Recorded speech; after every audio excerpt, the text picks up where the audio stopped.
Well, welcome back, and another old music centre.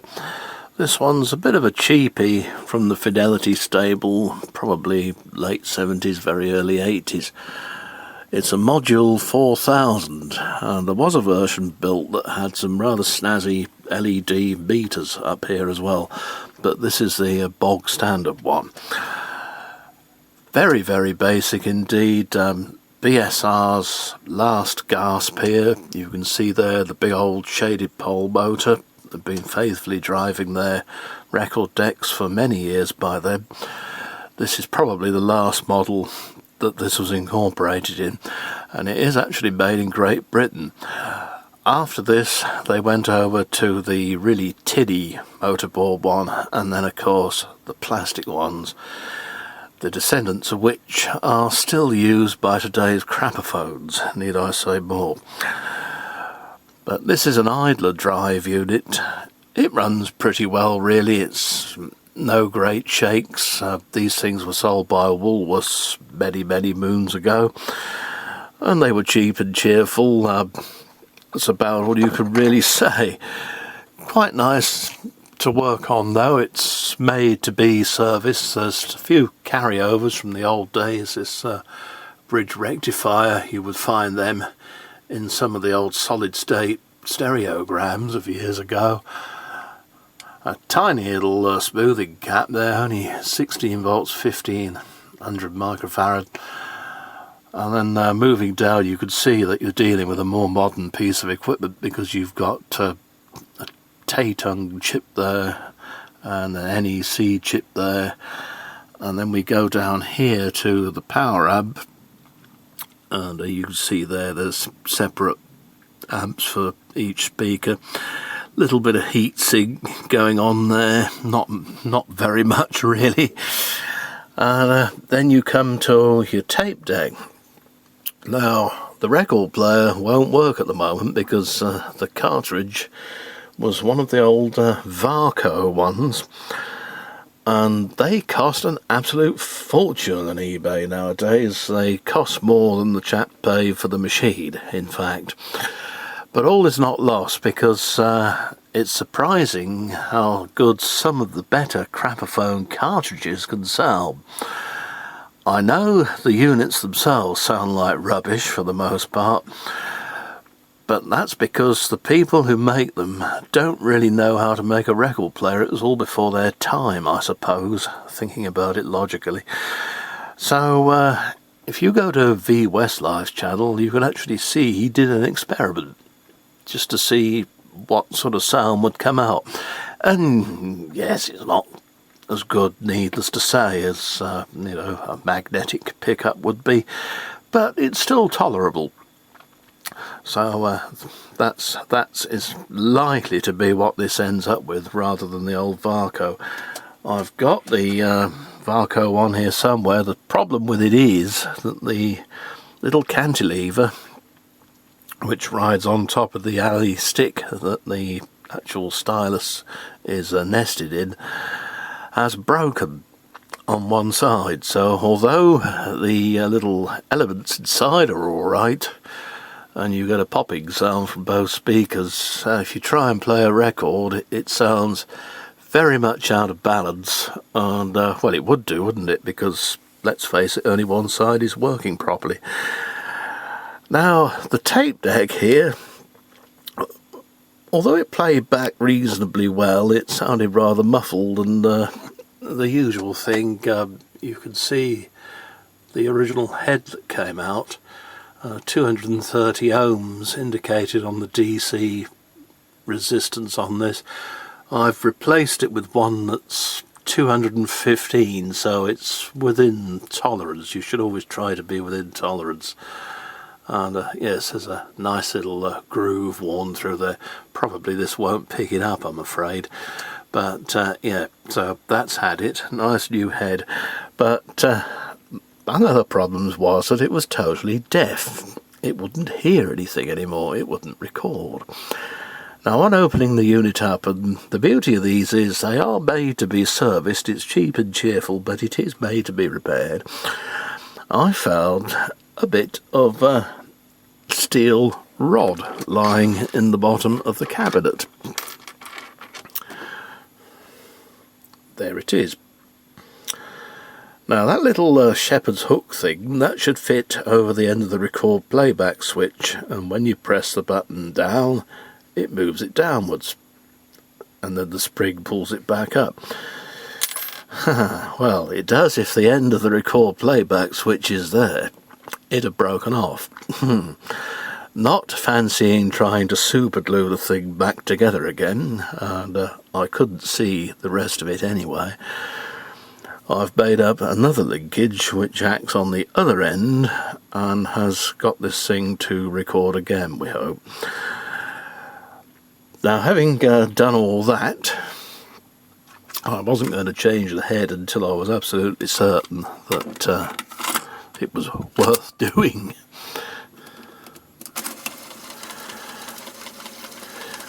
Then change the playhead, and the result is well, it's not fantastic, but it's 100 times better than those gramophone thing. Efforts are with their cassette player. Dare I call it a player?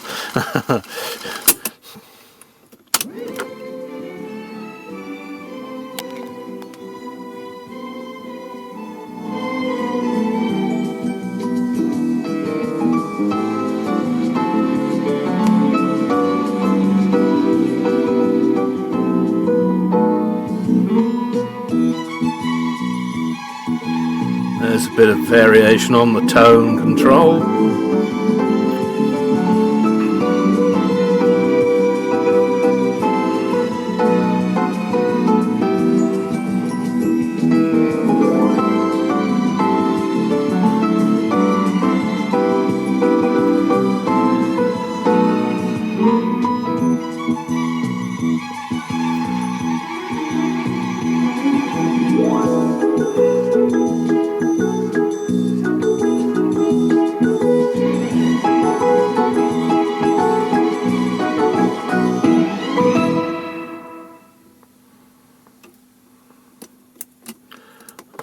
Pause, stop, fast forward, stop, rewind, stop, all seems to be working nicely, thank you. So there we are. That's another one saved for posterity or posterior or whatever. As well as the obvious 2-pin DIN speakers on the back for you know, the connection of the speakers. It didn't come with the original speakers, just as well really. They were pretty horrible plastic things with an elliptical 5x8 in there, and they sounded pretty dismal, to be honest, like the Fidelity Radio Masters did, you know. Best thing to do was to get some different speakers. But you've got a full-size headphone jack down there, and then microphone here. So you're quite well catered for. The level is set automatically. Whether it was on the fancy one with the flashing LEDs, I can't remember at this distance in time. I must be getting old. Anyway, see you soon, and as always, thanks for watching. Well, welcome back to the shed, and part 2 of the Fidelity Module 4000 Music Centre.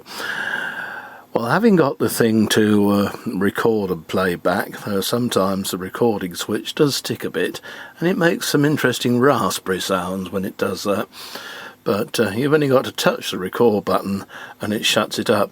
But it does record very well with its automatic level.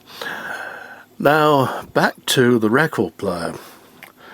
Well, as I said, the Varco pickup that came with it was kaput, because the little cantilever on which the stylus sits, little shaft that the stylus is attached to sits, has broken. So there's only half of it there, so you won't get the full stereo picture. So with the Varco cartridges costing quite a lot of money nowadays for what they are really, thoughts turned to alternatives. Well, I tried it with the cartridge from a crapophone, and the output wasn't really quite right. It sounded underrun and little bit on the tinny side, to be honest. Then tried it with the BSR SC12 EB, which is the medium output version of the 12H. Still sounded, well, it sounded better, but not quite there. So a 12H it has to be, and what I've done is to very carefully remove the tone arm off one of the later decks with an S-shaped arm and fit it to this, making up a suitable sleeve so that it's all in the correct alignment. The cartridge is on a slide-in affair, which makes it easier to change the flip-over stylus. And we found that it tracked rather heavily though, and at first there didn't seem to be any means of adjusting the tracking. Well, there is, and it's here, this little screw.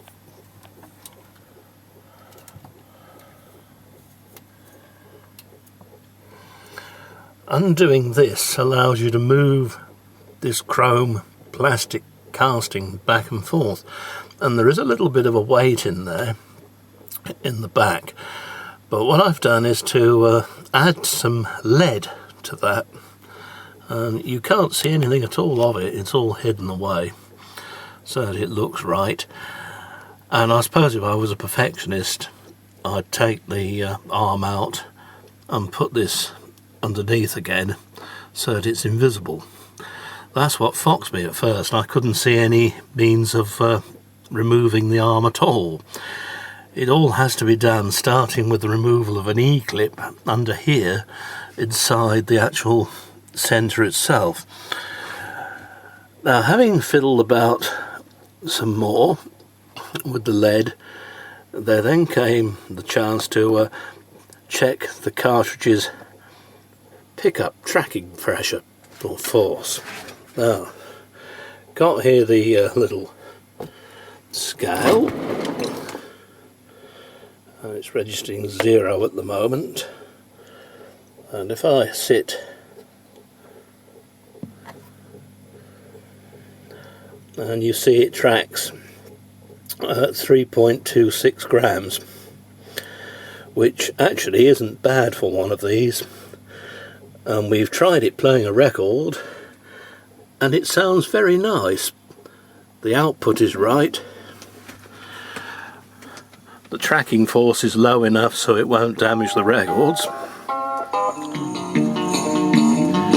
and here we go.